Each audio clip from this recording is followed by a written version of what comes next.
Hi guys, and welcome to Real Ghost Hunting, the Reveal Show. We are here to talk about Southaven Park. We consider this Site 2. We actually broke up into two different groups, but the episode was filmed, was kind of off the pathway that's just outside of Southaven. It kind of like circles the area, and that's where we investigated. And if you guys haven't seen the episode yet, you can click the little card above to go to the episode and watch it, so that this way you know what we're going to be talking about and you have a reference point if you haven't seen it yet. So yeah, Southaven Park. Tell us about it, Tom. Southaven Park. So most locals probably know the name for some obvious reasons, but the way we got involved in going to investigate there was a local reptile investigative scientist who mainly works at night. Actually has access to the park. He has permits and was able to get us in there. The reason he wanted to bring us in there was because he was having some unusual experiences. He was hearing weird things, saw some stuff, and got to the point where there were parts of the park he wouldn't go to by himself at night. So he thought we should come check it out because he was getting some interesting experiences. So he got us in there. Aside from all that, as most people know, Southaven Park is very well known for a alleged story of a UFO crashing there. Right. So that's what most people know it for. That wasn't why we were there specifically, but added bonus to check out a place where something like that happened.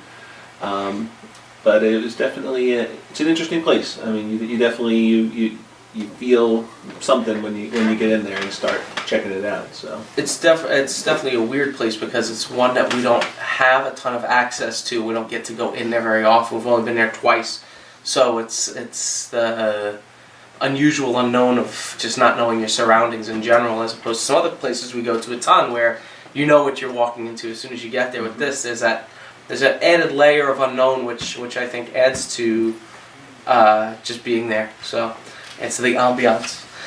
So yeah, we were there with a whole bunch of investigators. Myself, Rocco, Tom, you were there. I think you were in the other team. Michelle was there. Connor, Lee, and James was behind the camera recording that night. I think if you listen very carefully, you can hear his teeth chattering because he was very cold for some reason that night. He just moved back from Florida. I don't know why. Yeah, probably. I mean, the dew point was 68. It was not getting very cold that day. That's Florida. 78. Yeah, that's winter. So weather was all normal, clear night, beautiful night actually. I remember not being a cloud in the sky because there's a good portion of the episode where we're talking about the sky and the stars and how you can see and the satellite trajectories and pathways and how you can misconstrue a UFO for a satellite and things like that. But we used a whole different array of equipment, a couple of thermometers out. All those were normal. We used static meter. We used we used a zap checker, normal. We used our EMF meters.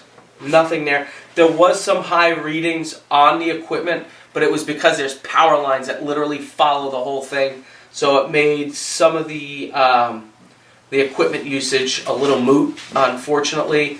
And you guys saw that in the episode. We show you as an example what high EMF does to the meters. We had the tri-field meter out as well. Again, it was hitting 30 milligauss because of the high EMF from the power lines. Walkie-talkie summary was quiet, no unusual interference.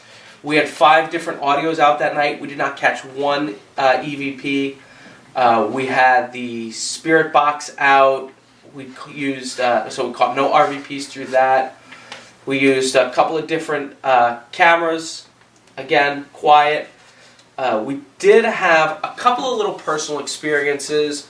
I remember when we were walking back towards the entranceway where we came in, we were kind of getting pulled to this side area. There's a trail if you're walking back to the left, and there's a chain link fence.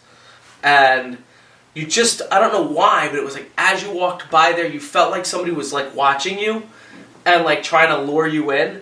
And so, of course, we went, and this is what you do. And we go in there and we're asking EVP questions, and we just felt like whatever we were following was like as closer we got, it kept like pulling back. So that was really interesting. I know Michelle had picked up on a couple of things that she felt was weird, like it was a male presence, I think she said. So, yeah, I mean, other than that, though, that was really it. We had a couple of personal experiences. The night overall was pretty quiet, I must say. But it was a fun place to investigate. I had a great time. How about you guys on your end? How was it for you guys? Same. I mean, mostly quiet. We were actually with Maris, the reptile investigator. Frog guy. Frog guy. That's what I call him. Frog guy. So he kind of got to show us to some of the spots that he was talking about. And we got to one point where we were going down this path. We were walking a while, and we all, I believe it was myself, Connor, Leanna, and Maris. And we got to the point where we looked down this path, and it was a clear night, like you said. Yeah. It was the moon was out. It was like it was bright. Yeah. It was dark. It was really dark. Darker than anywhere else on the path we'd been, and it just got we kind of like, all right, do we want to keep going? No, we don't want to keep going. We're good for tonight. We're gonna stop here. So we kind of got that kind of a feeling there. We got dive bombed by a bat at one point, so that was fun. For the most part, I would say it was a quiet night, but definitely a very cool place to be in at night and check out. Yeah. So, Mike, what do you think? We've been there twice now. So, what do you think of Southaven? Southaven's got a lot going on. It's a huge area. It's not a small park. It's a large park. And you're dealing with two aspects. One, that Southaven Park is haunted by ghosts, spirits, probably from a lot of Native American type stuff. And then you have the other aspect, the UFO side, the UFO crash that supposedly happened there in 1992, Thanksgiving night. Yeah. Is when it supposedly happened. There were articles put out that the park was closed on November 25th through the 28th for duck hunting. I don't believe that. It's How convenient. A pretty shitty cover story. Say you're cleaning up the park. Right. Don't say you're closing a park. Nothing left, but it's a county park or a state park. I believe it's county. For duck hunting. No. I don't buy it. So, I don't know, that you have that whole aspect there. I was alive when the crash happened. I was 13 years old, or 12 years old, and I don't remember it. I remember, doing research on it, and supposedly there is an actual crash site they have, and supposedly there was a lot of radiation and stuff. That's the section I want to check out. And I remember the first time we went and investigated there, you and me, we had Geiger counters, and we went in there trying to find the place that we thought could have been the crash site.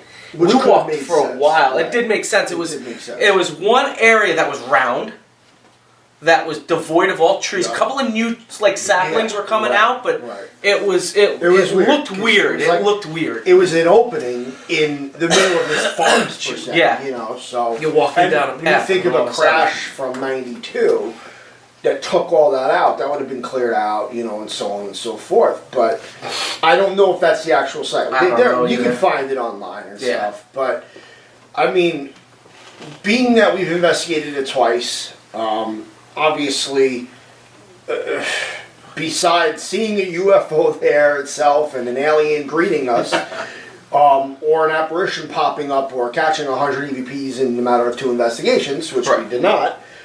I think so far we have a full goose egg. Yeah, at this moment in time, yes, we've gotten some personal experiences, but there is not near the evidence that we would need to even say this place is possibly haunted. So right now it's inconclusive. We need to investigate there a lot more times. And I feel the 2 investigations have to be separate. You can't go there and be like, all right, we're going to investigate hauntings and UFO. You can't do both. You're 2 totally different approaches. So that's that. With the UFO stuff, you're not going to get much. I feel like, what are we realistically going to find? Unless you're talking about, first off, saying a UFO really did crash there. saying that yes, it left radiation behind, and that radiation is still there from 1992, which is pretty slim. Right. And then if you really, really want to go over the ball, saying that yes, there was a crash, the aliens died there. That's my theory. They're able to communicate. They're haunting the woods. Pretty thin stuff right there. So I don't really know. I think that's some really good framework. Yeah. I think we're more likely to capture the ghost end of it than anything More to likely, do with this crash from that long ago. I mean, if they closed the park, they closed the park down for multiple days. They cleaned whatever was. Oh, yeah. When you think about it, if something really did happen there, you ain't gonna find anything out. And let's not That's forget so the proximity to Brookhaven Labs. I mean, that's a very That's convenient one of area. that's one of the what interesting they things say. there. They say that. Yeah. You know, they say that. But it's, you know, it's such a long time ago. Yeah. It's not like you have 100 reports since then. You know, like, if a UFO crashed there and all this stuff supposedly happened, that's it. Like, would Right. you see more sightings after the fact? A lot more sightings? Yeah. You know, like, think about it. If one of our fighter jets goes to another country and it goes down, are we just like, nah. No, we're not. We're sending shit in. Yeah, of course. You know what I'm saying? Yeah. So that's kind of, you know, I mean, unless they're on a totally different level, then, you know, maybe there's no emotions like we have. You know, they're like, ah, fuck 'em. Whatever. Too bad. You know? But I don't know. I mean, that's where I stand right now. I feel like we have to investigate more and separate the two. You can't go in there trying to do both. It's just not going to work. You got to do one or the other. I'd like to do both. I would really love to do both. I stir more towards the ghost end of it just because UFOs and aliens scare the shit out of me. And, you know, us looking for ghosts and finding out apparitions and stuff happens, the government can care less. Us going and uncovering something that may have happened there, I don't need people knocking on my door. So, I'm just saying. It's a guy in a suit at the window over there knocking. Good. I'll stick to the ghosts and hauntings and... With a little flashy thing to wipe out your memory. Yeah. Men in black. So, good. But if the place has potential, It definitely does. We've It's an awesome location. barely touched I know, the surface but it's an of awesome the location. So I feel like we got to go back a lot more, and I'd like to revisit it after maybe another 8 investigations, get our number at 10, get 10, and see where we're then at. see where we're at that Yep. point. But for right now, inconclusive. I just can't say it's haunted. Yeah, I agree. So I agree. that's where I stand. Alright guys, what did you think about the episode? Let us know in the comment section below, and also if you haven't yet, you can click the like, share, and subscribe. You can also click the little notification bell to know all of our content is uploaded to YouTube. So thank you guys for joining us on this latest edition of Real Ghost Hunting, the Reveal Show. And until next time, take care guys.